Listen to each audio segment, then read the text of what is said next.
La couleur est visible grâce à la lumière. Si la lumière n'est pas présente, il nous est impossible de percevoir la couleur. Mais qu'est-ce que la couleur?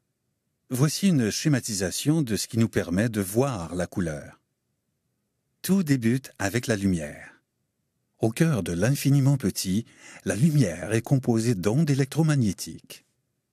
L'onde électromagnétique est caractérisée par sa longueur. La longueur d'onde correspond à la distance linéaire entre deux phases ondulatoires, telles que représentées ici avec les deux crêtes d'une onde. Ainsi, une onde courte verra ses deux points plus rapprochés l'un de l'autre que pour une onde longue. Plusieurs ondes de longueurs différentes sont présentes simultanément autour de nous. Toutefois, pour mieux illustrer cette notion, trois ondes de longueurs distinctes seront utilisées.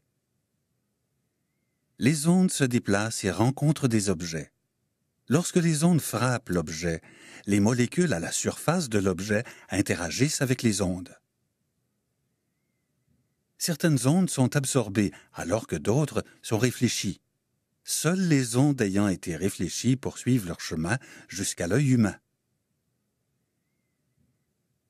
Elles entrent par la pupille, traversent le cristallin, l'humeur vitrée et frappent la rétine. Sur la rétine se trouvent plusieurs millions de cônes qui se divisent en trois types.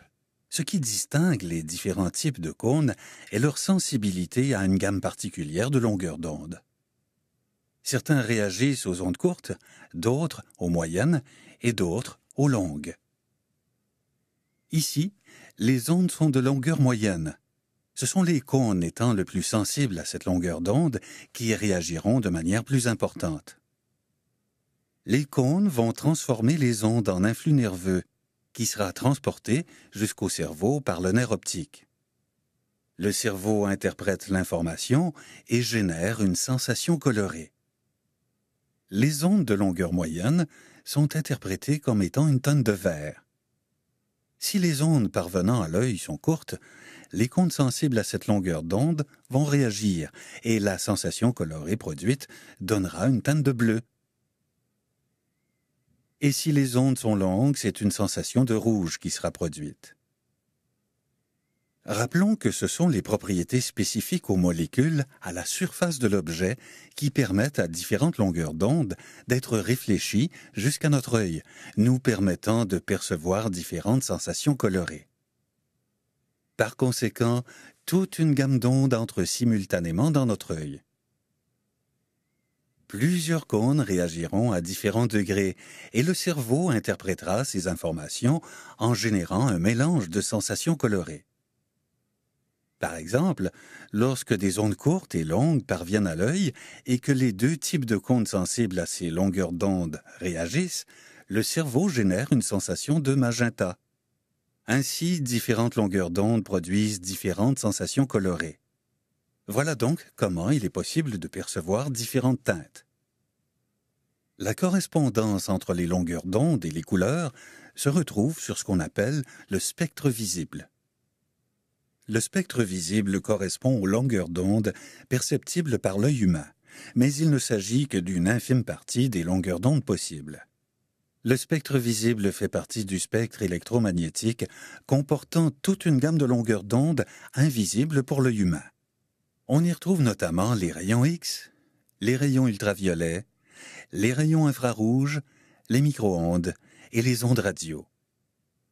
Les différentes longueurs d'onde correspondent aux caractéristiques physiques de la couleur, tandis que les différentes teintes produites par le cerveau sont les caractéristiques psychologiques de la couleur. Mais les teintes ne sont pas la seule façon de décrire la couleur. La saturation et la luminosité vont aussi affecter la façon dont on perçoit une couleur. La saturation et la luminosité, tout comme la teinte, sont aussi des caractéristiques psychologiques de la couleur provenant d'un phénomène physique. Cet histogramme permettra de transposer la relation entre les ondes et la couleur. Sur l'axe horizontal se retrouvent les différentes longueurs d'onde, tandis que l'axe vertical nous renseigne sur la quantité présente pour chacune de ces longueurs d'onde. L'histogramme nous indique quelle longueur d'onde est présente et en quelle quantité.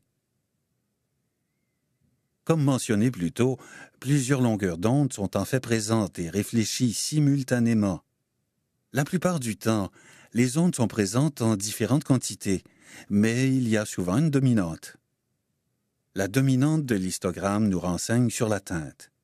Or, l'histogramme nous renseigne aussi sur la saturation. En effet, la quantité des longueurs d'onde autres que la dominante qui sera réfléchie affectera la saturation de la couleur. Plus la quantité des longueurs d'onde autres que la dominante est élevée, moins la couleur sera saturée. Si toutes les ondes sont présentes en même quantité, on perçoit une tonalité de gris. À l'inverse, moins il y a d'autres longueurs d'onde présentes, plus la couleur sera saturée. La luminosité fonctionne aussi de façon similaire, mais cette fois, c'est la quantité totale d'ondes présentes qui est prise en compte. Plus il y a d'ondes, plus c'est lumineux. Si toutes les longueurs d'onde sont présentes en pleine quantité, on perçoit du blanc. Et bien sûr, moins il y a d'ondes, moins c'est lumineux. Lorsqu'aucune onde n'est réfléchie, que toutes les ondes sont absorbées par les molécules de l'objet, la sensation colorée obtenue est du noir. Ainsi, la teinte, la saturation et la luminosité permettent à notre cerveau de traduire les différentes caractéristiques physiques des ondes en une sensation psychologique pour mieux décrire la couleur et nuancer plus distinctement les choses qui nous entourent.